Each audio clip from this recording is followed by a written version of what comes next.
Bismillahirrahmanirrahim. Assalamualaikum warahmatullahi wabarakatuh. Perkenalkan, nama saya Gita Firmansyah dengan NIM 2311000047. Saya di sini akan menjelaskan tentang model kualitas perangkat lunak berdasarkan ISO 9126.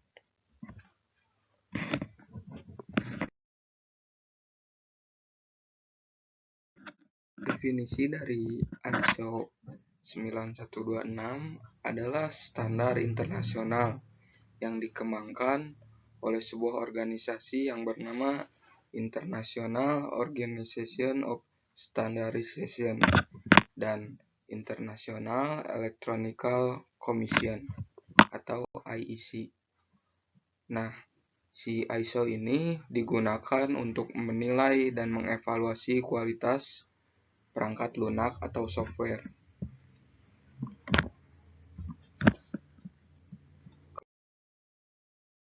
Kemudian ada sejarah. ISO ini dibentuk awal mulanya pada tahun 1986. ISO mulai mengembangkan kerangka kerja untuk menilai kualitas perangkat lunak, dipicu oleh kebutuhan industri teknologi untuk memiliki tolak ukur atau standarnya. Kemudian pada tahun 91, versi pertama ISO dikeluarkan, yaitu ISO 9126, menggantikan standar sebelumnya seperti ISO 8402 yang lebih umum pada manajemen kualitas. Kemudian pada tahun 2001 sampai 2004, standar ini dipecah menjadi 4 bagian, yaitu ISO 9126 yang ke-1 adalah model kualitas. Kemudian yang kedua ada eksternal, yang ketiga internal, kemudian yang keempat metrik kualitas penggunaan atau quality in use. Kemudian perkembangan terakhir yaitu pada tahun 2005, ISO 9126 kemudian dikembangkan lebih lanjut menjadi ISO atau IEC 25010 yang memperluas model kualitas menjadi 8 karakter yang menambahkan keamanan atau security dan compatibility. Namun, banyak lembaga dan penelitian masih merujuk pada ISO 9126 karena modelnya yang sederhana dan mudah diterapkan. Kemudian ada karakter dari ISO 9126. Yang pertama adalah functionality. Functionality adalah ranah sejauh mana perangkat lunak memenuhi kebutuhannya dan tujuan yang ditentukan. Jadi ketika kita merujuk pada functionality, kita memeriksa apakah perangkat lunak ini sesuai dengan tujuan yang awal dibentuk. Kemudian yang kedua ada reliability atau keandalan. Kemampuan sistem untuk mempertahankan kinerja yang stabil dalam kondisi tertentu. Kemudian yang ketiga ada usability atau kegunaan, yaitu kemudahan pengguna dalam mempelajari, memahami, dan mengoperasikan perangkat lunak. Terus kemudian yang keempat ada efisiensi. Efisiensi adalah sejauh mana perangkat lunak menggunakan sumber daya secara optimal. Terus yang kelima ada kemudahan dari pemeliharaannya. Nah, kemudahan memperbaiki dan modifikasi atau meningkatkan perangkat lunak ini harus ada karena dari awal pembentukan dari software itu harus adanya continuity atau keberlanjutan. Kemudian yang keenam ada portabilitas, di mana Ini merupakan kemampuan perangkat lunak untuk dijalankan di berbagai platform tanpa banyak penyesuaian.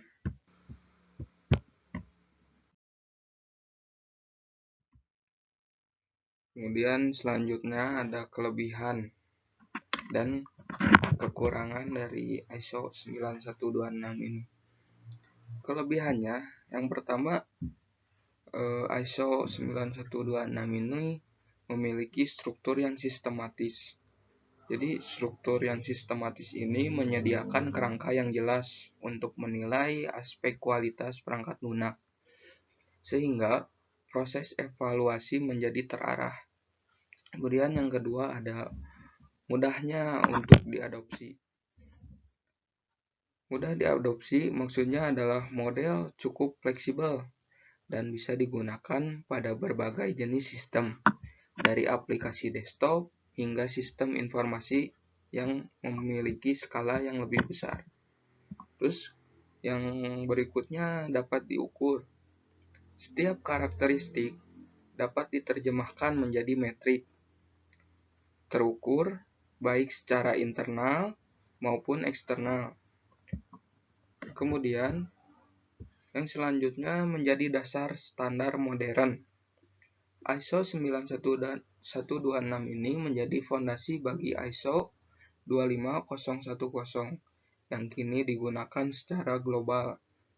Jadi memahami ISO 9126 ini berarti memahami akar dari evaluasi kualitas modern. Kemudian yang berikutnya mendorong kesadaran kualitas. Standar ini membuat tim pengembangan tidak hanya fokus pada fungsionalitas, tapi aspek non-fungsional seperti efisiensi, usability, kemudian keamanan juga perlu diperhatikan. Kemudian dari kekurangannya, ISO ini memiliki kurangnya detail dalam metrik.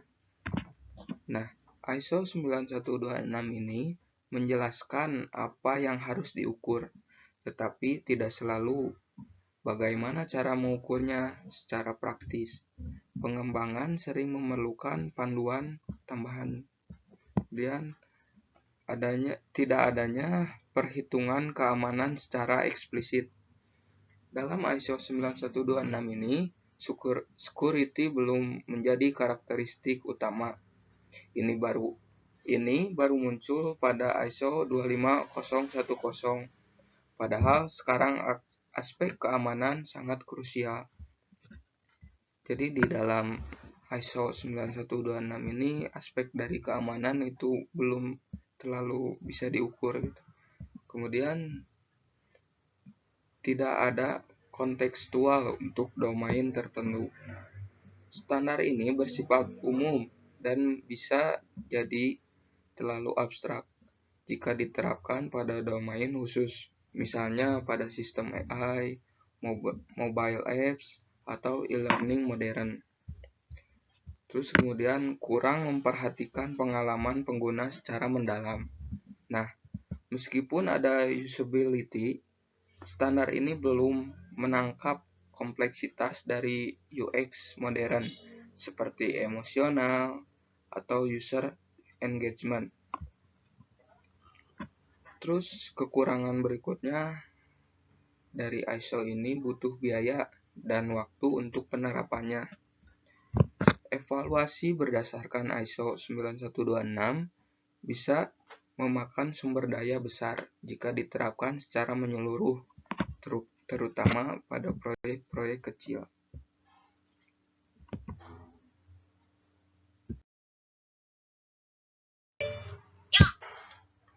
Nah, kemudian kita masuk ke dalam bagian studi kasus. Studi kasus ini saya ambil dari sebuah jurnal penelitian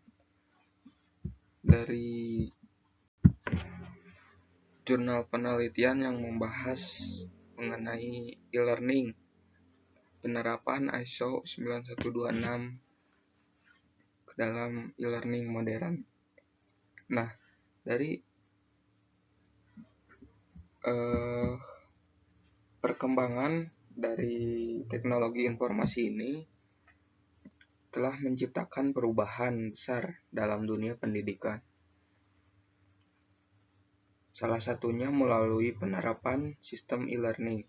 Sistem ini memfasilitasi proses pembelajaran jarak jauh secara efektif, efisien, dan fleksibel. Tetapi menimbulkan tantangan yang baru dalam memastikan kualitas perangkat lunak yang digunakannya. Dalam konteks tersebut, standar hadir sebagai acuan internasional dalam mengevaluasi dan menjamin kualitas perangkat dari berbagai aspek, baik dari teknis maupun fungsionalnya.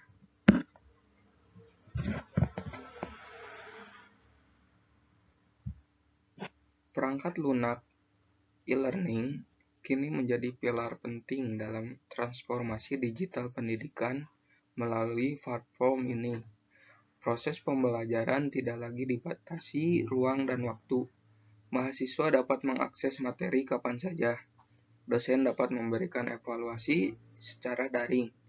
Dan institusi pendidikan dapat menghemat sumber daya operasional.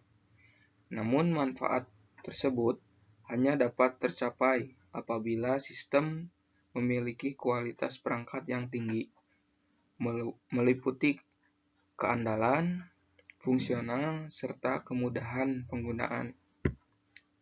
Nah, dalam jurnal yang saya kutip, penelitian yang digunakan menggunakan pendekatan kualitatif dengan metode kajian literatur deskriptif yang bertujuan untuk menganalisis konsep, struktur, dan penerapan model ISO dalam konteks sistem e-learning. Pendekatan yang dipilih itu karena fokus utama penelitian bukan pada pengumpulan data empiris melalui eksperimen, melainkan pada pemahaman konsep dan komparatif terhadap teori model, serta hasil penelitian yang telah ada. Menurut Creswell, pada tahun 2014, kajian literatur kualitatif kemungkinan peneliti untuk mengeksplorasi fenomena kompleks melalui interpretasi mendalam terhadap sumber-sumber ilmiah yang relevan. Kemudian hasil dan pembahasannya, yang pertama ada kualitas teknologi web. Dalam e-learning, kualitas teknologi menjadi tulang punggung keberhasilan sistem. Oleh karena itu, dimensi ini harus mencakup yang pertama traceability, kemampuan menelusuri aktivitas belajar seperti riwayat interaksi dan aktivitas dosen. Yang kedua, harus memilikinya availability, ketersediaan sistem yang terus-menerus tanpa gangguan yang signifikan, yang sangat krusial bagi pembelajar lintas zona waktu. Yang ketiga ada navigability, yang artinya mudah bagi pengguna untuk menemukan dan mengakses materi pembelajaran secara cepat dan efisien. Yang keempat ada akses yang mudah, kemampuan sistem menjangkau pengguna di berbagai kondisi jaringan. Kemudian dari kualitas konten, pedagogi, dan kognitif. Selain teknologi, e-learning juga harus memiliki aspek isi dan interaksi pembelajaran. Oleh karena itu, karakteristik harus ditambahkan. Yang pertama, konten yang harus disesuaikan dengan kebutuhan, peran, dan tingkat kemampuan peserta didik. Yang kedua ada pembagian materi menjadi modul-modul kecil agar proses belajar lebih fleksibel. Yang ketiga ada engaging content. Konten dirancang menarik dengan elemen multimedia untuk meningkatkan motivasi belajar. Terus adanya interaktif. yang merupakan sistem harus memfasilitasi interaktif antara pengguna dan materi, antara mahasiswa dan dosen.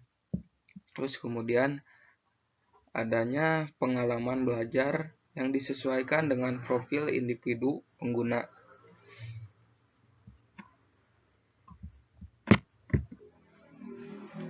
Nah, pendekatan yang dilakukan oleh Jawab dan Bari pada tahun 2016 memperlihatkan pemahaman mendalam bahwa e-learning bukan sekedar produk teknologi, tetapi juga ekosistem pembelajaran.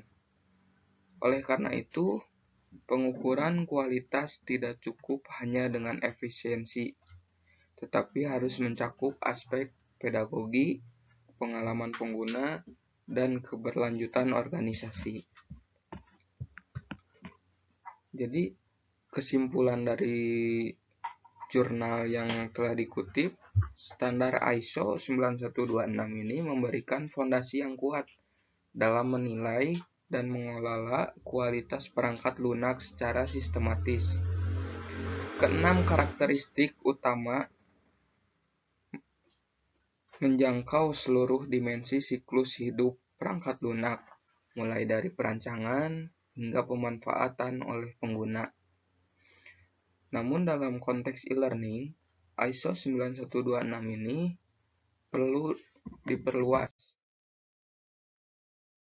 agar dapat mencakup dimensi pedagogi, interaktif, dan keberlanjutan sebuah organisasi. Studi dari Jawab dan Bari ini berhasil menunjukkan bagaimana model dapat disesuaikan dengan menambahkan karakteristik baru seperti traceability, availability, personalisasi, dan ROI. Adaptasi tersebut membuktikan bahwa ISO 9126 ini bersifat dinamis dan kontekstual, mampu diterapkan di berbagai domain dengan penyesuaian yang tepat.